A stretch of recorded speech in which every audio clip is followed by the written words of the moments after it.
young athletes.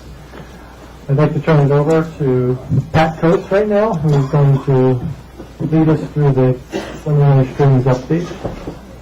Yes, thank you. I'd like to introduce Peter Griffin, who is our K-12 Visual and Performing Arts Supervisor, who will give us a recommendation for our Grade 3 Primary Strings program. Peter.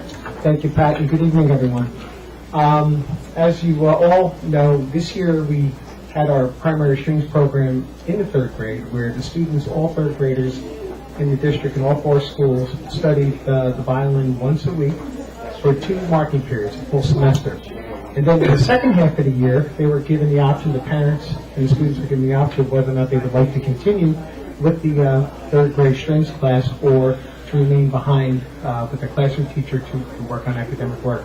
And we had an overwhelming response of 95% of the parents in all 4 schools wanted their children to continue with the second semester, third and fourth marking period of the strings class.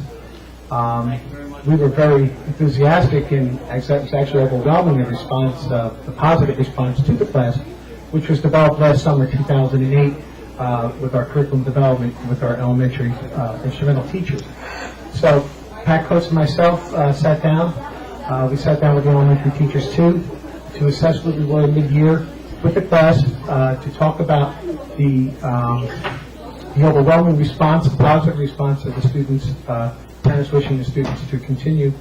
And we brought it to the Curriculum Council, I believe, as well as Parents Council, brought it.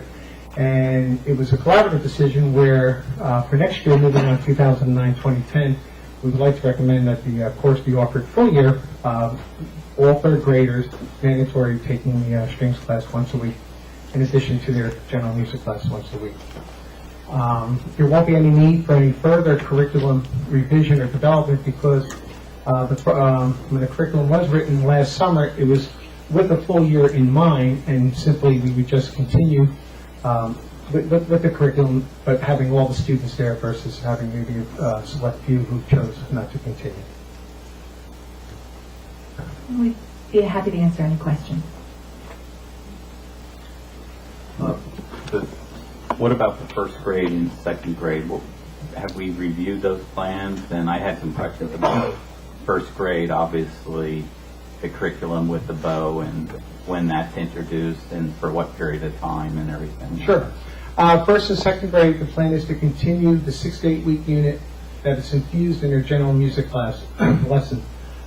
We also revised and rewrote our elementary music curriculum last summer in our music literacy unit, where students are taught the concepts of music reading through performance on an instrument. That is where we would have our 6 to 8 week unit on the violin. First grade, depending upon when the bow is introduced, depends upon how they progress with the class. A lot of our first graders, and the reason why we chose, the teachers recommended that the class be moved to third grade is because their fine motor skills aren't fully developed for the intricacies of the instrument and the bow. We find with a lot of our first graders, they have no problems even trying to hold the instrument. So when we do introduce the bow, we give them as much experience as we can, but there's more to come in second grade. Okay, so second and third will be followed. Right. Thank you.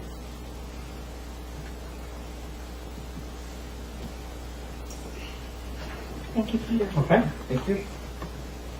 And now I will turn this over to Rich Lang.